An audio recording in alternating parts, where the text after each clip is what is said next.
Well, good morning. Welcome to my channel. Welcome to my happy place. Today is Friday, January 7th, 2022, and this is episode number 23 in my Sew Your Stash series, where I'm going to be showing you my daisy chain block. Okay, this is 10-inch, and this is 20-inch size that I showed on Instagram a few days ago. So what my daisy chain block is, it is a block that I designed as part of the Riley Blake Designs Block Challenge.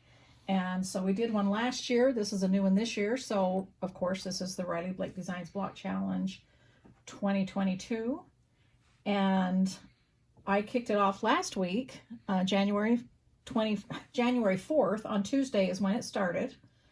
And so my block happened to be up first. And so all of those blocks are going to be in 10-inch size, and it's going to be a mystery. So the blocks will be revealed every Tuesday of the month until May 17th, except for the last Tuesday. So they're going to do the first 3 Tuesdays, and then kind of the 4th Tuesday is kind of a catch up, take a break kind of thing. And then it's going to go from January 4th to May 17th. And so that's hosted by Riley Blake Designs. And so you can get the pattern, the free pattern for that week's block, download on their YouTube channel, their blog, and also their website. And so there's 3 places that you can find it, and so that won't be a problem. But because this is my block and I wanted to show you how I make it, because you know there's always all different kinds of ways to make a block, I just wanted to show you how I make my block. And I always get questions, and I've been getting a lot lately during this series, about how I pick fabrics for a block. And so I thought I would kind of concentrate on that and talk to you a little bit about how I do that during this episode number 23. So basically, let's just talk about that a little bit. So when I choose fabrics for a block, whether it's from an entire collection or whether it's from my scrap baskets, my rule is kind of the same. First of all, I need to know what I want from that block. So from this block, I'm calling this kind of like a low contrast to a medium contrast block. And as you know, things change as the block looks change of how you place the fabric. So in this block, I use kind of like low and medium contrast prints here, and I used the darker prints here so that this chain showed up more and was kind of like the focal point of this block. I love this block. This will make a cute mini quilt. I wanted to do one in this size, or it can make a darling pillow for the bench in my kitchen. So I'm going to give you the measurements for this here in this video in the drop down menu where it says show more. So when you're watching this video, below my video, you'll see a little thing that says show more and an arrow. All you do is click on that, and under that I have links and things like that. I will give you the measurements for this. And so I'll also be giving you the measurements for the 10-inch size, even though that's the same as the Riley Blake. I lettered mine a little bit differently just because I sew mine a little bit differently. So here are the letters for the block that I'm going to be showing you. This is another 10-inch block that I'm going to be showing you.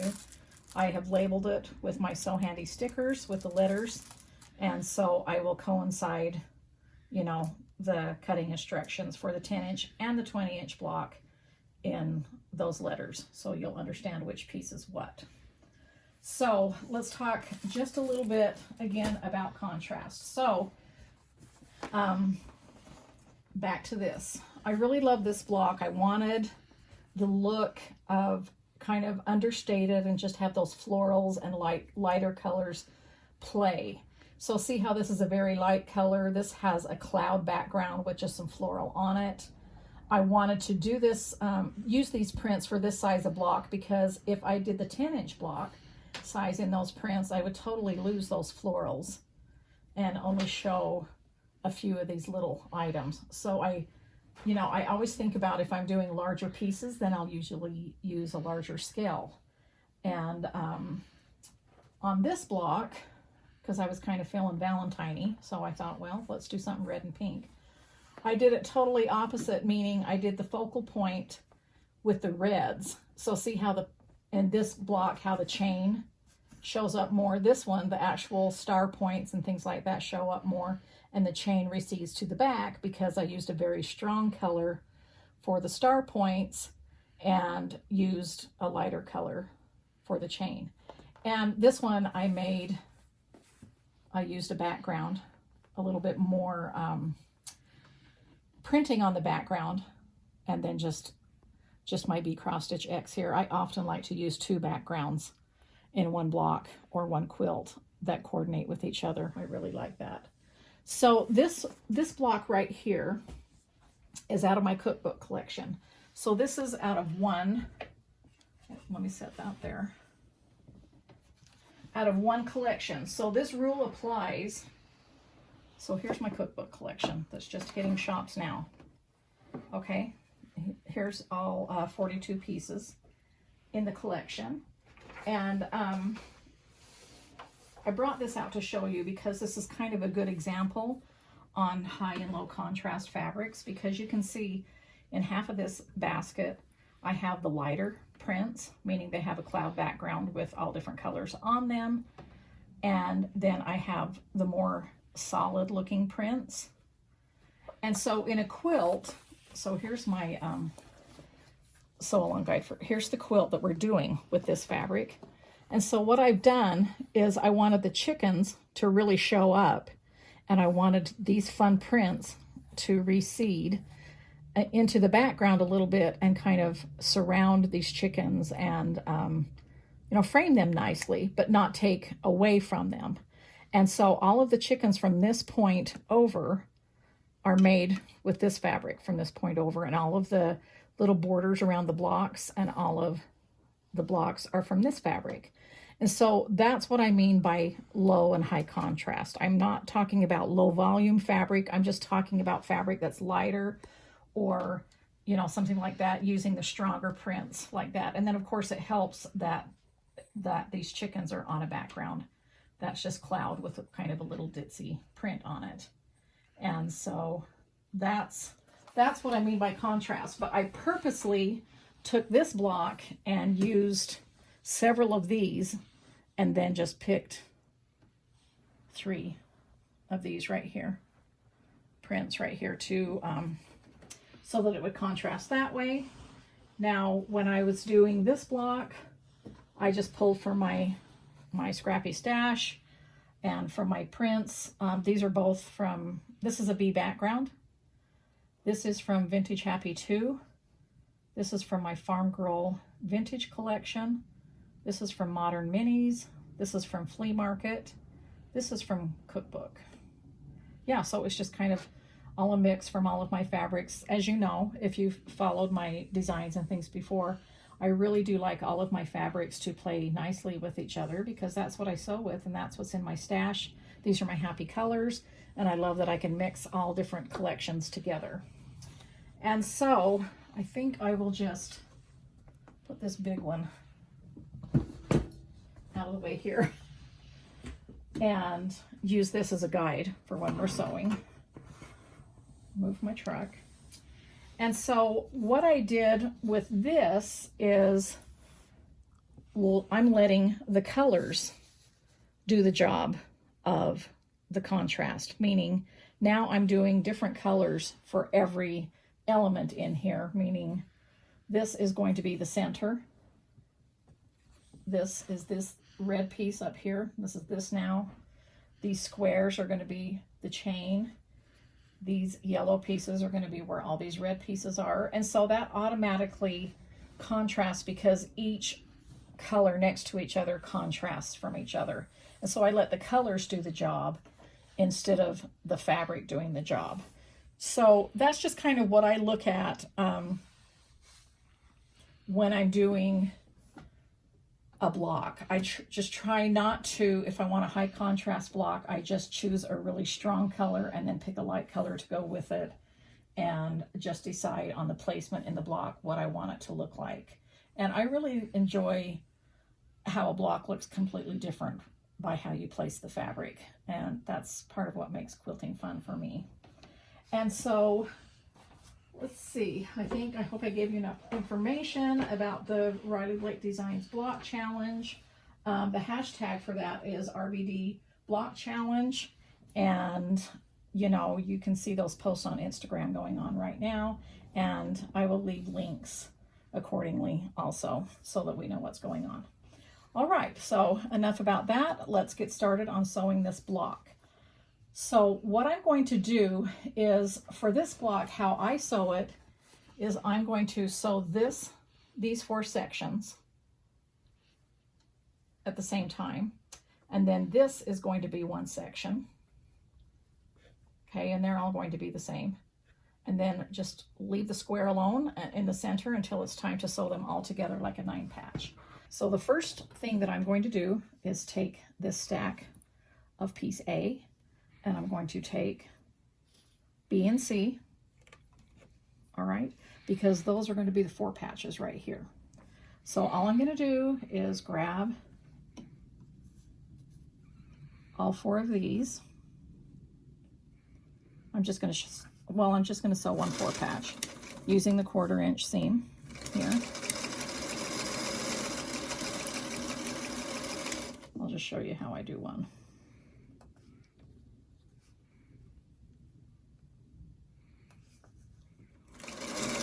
Now, Cindy from Riley Blake Designs did a tutorial where she strip pieces these, and that's great too. I do that a lot when I'm doing all the same thing, but when I'm sewing scrappy and I'm just using squares that I've already cut out and things like that, this is just as easy for me. So that's how I'm doing this method. All right, so once I've sewn those, I mean, obviously I would normally be chain piecing those. I'm going to be pressing these open. I'm going to be pressing the whole entire block open. Now these stickers can be pressed on. You can leave them on or take them off.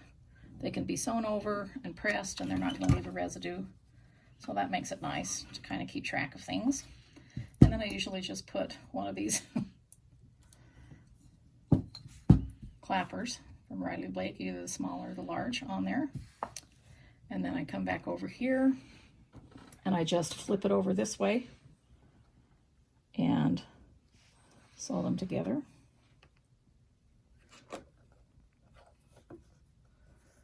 And I make sure by starting to line up these seams here, and I begin sewing. You can pin if you'd like. I don't happen to be a pinner. I just kind of use my fingers as pins. And I just usually run a scrap of fabric in between to save time and thread. And then I always check on it just to make sure that lined up nicely.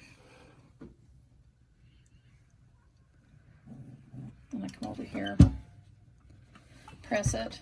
Now this segment right here should measure at this point 3 inches square. Okay, and that kind of helps if you sometimes have to trim it up or something like that, but I think we're going to be fine. And so that's what one 4 patch looks like. And so I will sew the other 3, and then I'll be right back so when all those are finished. All right, so I've got these 4 patches here all sewn, and notice because they're 2 different fabrics, I have this polka dot one on the outside. Okay, so what I'm going to do is take 4 of these rectangles E and sew them like this to the inside of each one. And then at the same time, I'm also going to run these through these remaining 4 E's and these 4 D's, and I'm just going to sew these to this side like this. And I'm also going to be pressing the seams open the entire way. So let me just sew one of each so I can show you what that looks like.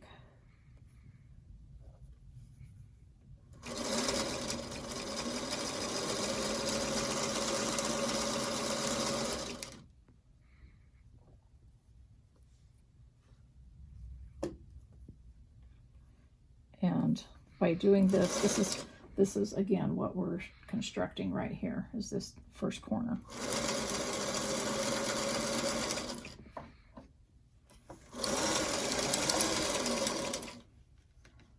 All right, so after I finish chain piecing all these through like I normally would have been doing, then again I just come over here. I usually just separate first kind of with my finger, or a lot of times I'll take my seam roller right here, and I know you've seen me use this before, and just kind of open it up so that I can bring the iron over here and just press.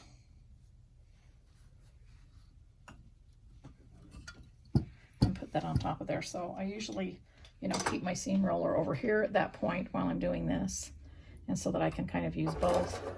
Sometimes I'll use my seam roller here on this harder surface, but I think this is pretty firm. All right, so what you want is to have 4 of these. And remember, when I do this one, it's going to be on the inside of the squares down. Okay, so I'll be sewing it on this side. Okay, I'll be right back when these are all sewn. All right, so I've got these 4 segments finished right here. And then over here, just cooling down under these clappers, I've got the other 3 of these here, nice and flat. And then I come back over here, lay them out on the design board, how they need to go. Let's see if that one's going to go on the outside. That goes that way. Polka dots on the outside, so that goes that way. That one goes that way. Now I'm going to take these right here and sew to here. I'm going to take that and sew to there. This is why I use a design board constantly, so I can know that I have everything laid out exactly how it needs to be.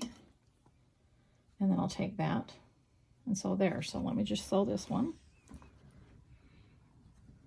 I'll show you what I'm going to do with this. And of course, again, I start with lining up these seams right here and then kind of making these meet at the beginning. And that's just kind of what I do instead of pinning.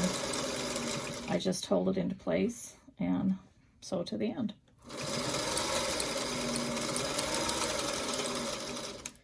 Now, when I've got this one sewn, I'm going to show you what I do with this. So I'm going to finish this one segment, kind of show you. All right, so I open that up to make sure that meets. That's what's supposed to look like at this point, but let me press it.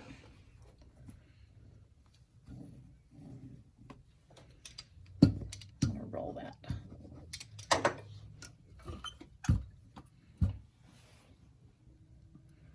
Get some good heat on that, nice and flat, before I put that on there. And then this wood right here is going to help absorb this heat really quickly, and because of the weight of it, and that's flat, once this heat comes out of this block, those seams are going to stay nice and flat, and that's why I use a clapper. Makes a big difference in my work, and I love them. And that's why I press my seams open too, so they're nice and flat. Okay, so that's what this section right here looks like at this point.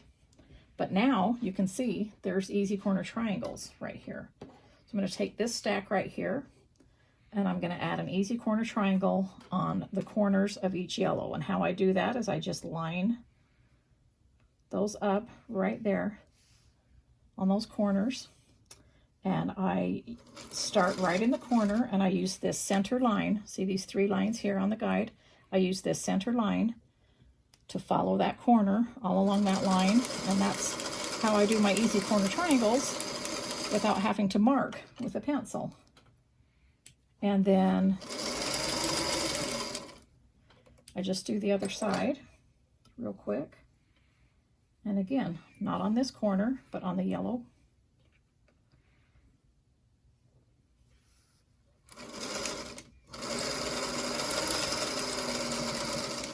Now, you might ask why I do this at this point instead of just taking the rectangle, you know, instead of taking a rectangle like this and making an easy corner triangle first before I sew them together. Well, when you do that, you're sewing over the seams, the bulky seams, and it's easy to get off. Sometimes you have to do that first. It just depends on the block and how it can be constructed. But if at any time when I'm doing a block that in each section where the easy corner triangles can be added last, then that's what I do. It's just so much easier. And then I'll just take my scissors here and I'll trim them off approximately 1/4 inch seam allowance. And I'll come over here and I will still press these seams open. Now, you might want to ask why I do that. I could easily just press them towards the triangles, but remember I have to sew other sections next to them. And so it just makes it easier if everything is pressed open and the block just lies nice and flat, even if my seams nest.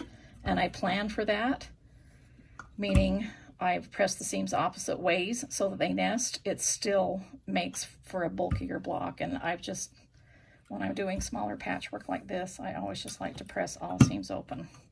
And it's just as easy. It only takes a second. And I'll just lay that across there and let that cool for a minute. And let's see what that looks like. So here's this section right here. See how easy that was? These are nice and flat. And then when I sew it to this section right here, these seams will both be pressed open instead of one going this way and one going that way, and it's just going to be nicer and flatter. Okay, so I'm going to continue on making the other 3 sections just like this, and I'll be right back. All right, so we're working on this segment here, and I'm just going to pull all of these up. It should be nice and cooled and flat. And I can bring them back over here, lay them back out on the design board how they're going to go. I don't have to worry about these squares now because I know I did those correctly, because now I can lay them out according to this red square down here where it goes. I guess I could have got a larger design board, but I think this will work okay for right now. Okay, so I love those little segments. And this is just a quick, easy way, and accurate, most importantly, to do these segments that are normally kind of a little fiddly if you did this section first. Rectangles, they can kind of sometimes stretch out a little bit, and with your triangles already sewn onto the end, I like to just fit the rectangle as it's cut to that and then add these corner triangles. So I know I keep explaining that over and over again, but hopefully that helps you to understand why I do it that way. Okay, so now let me just set that there. The segments that I have left are these right here, F right here, but you can see they're too short because look, I'm missing H right here. So H goes here. And so what I'm going to do is just sew these together like this. So I'll just do one.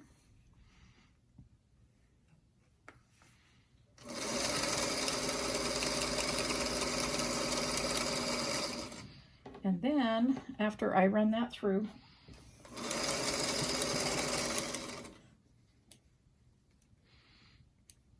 I'm going to be pressing this seam open.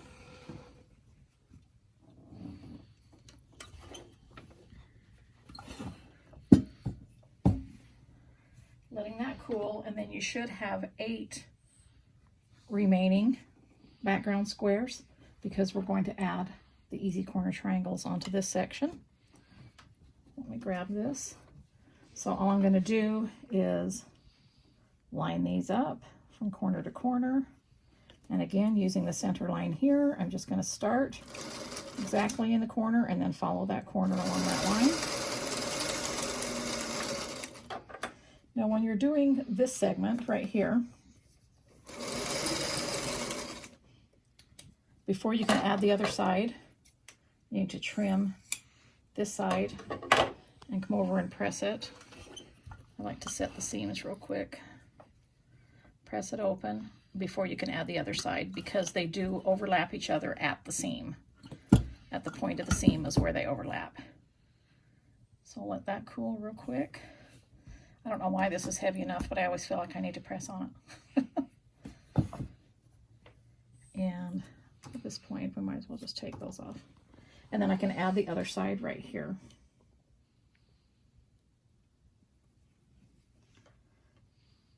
And this is what I mean where they overlap. So you need to have one side finished before the other. run that through.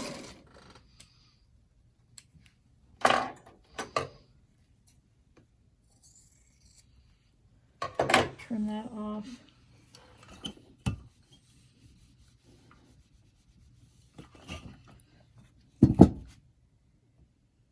Let that cool. Now when this cools and it's nice and flat, oh, I forgot to press that seam open. I thought that was a little too fast.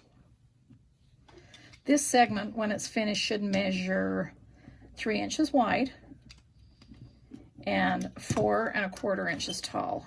I don't know if I told you. Let me grab this other segment in here. Well, that's cool. This one should measure 4 1/4 right here.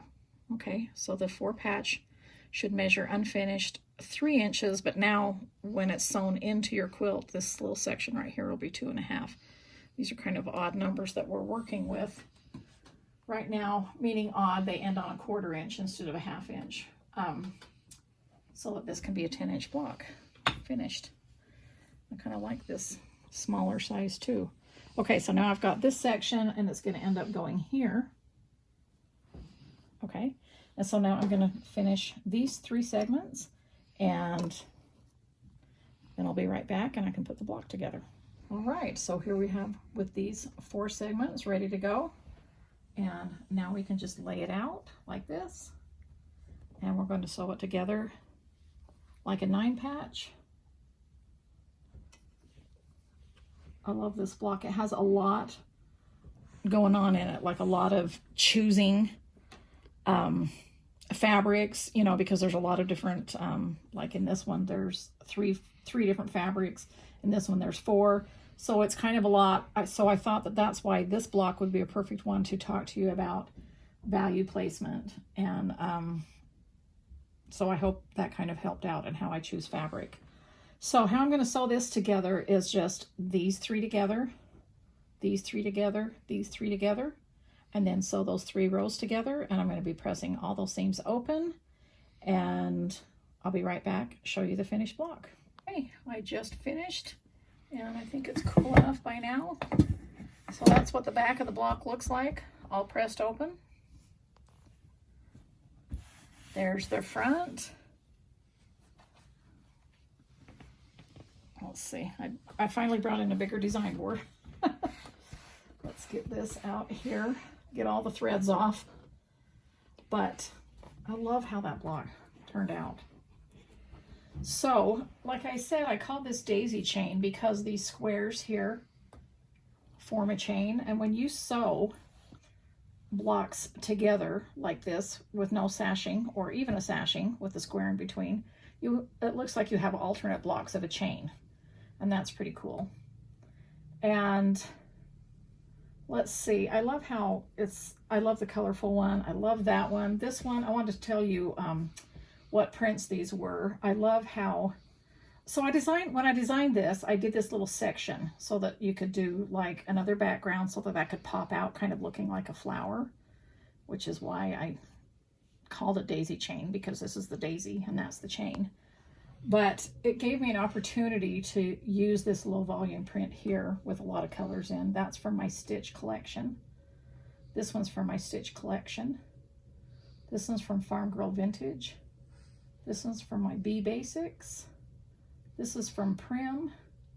This is from Granny Chic. And this is from Flea Market. And I love how those all look together.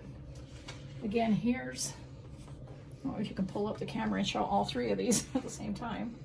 Here's all 3 of the blocks and the different looks that they have because of how you've placed color and dark and light fabrics. And make sure to look at the measurements for both of these blocks because I will be leaving them as I post this. And thanks so much for joining me today in my sewing room. And I hope you enjoyed this episode of Sew Your Stash series, and I will chat with you later.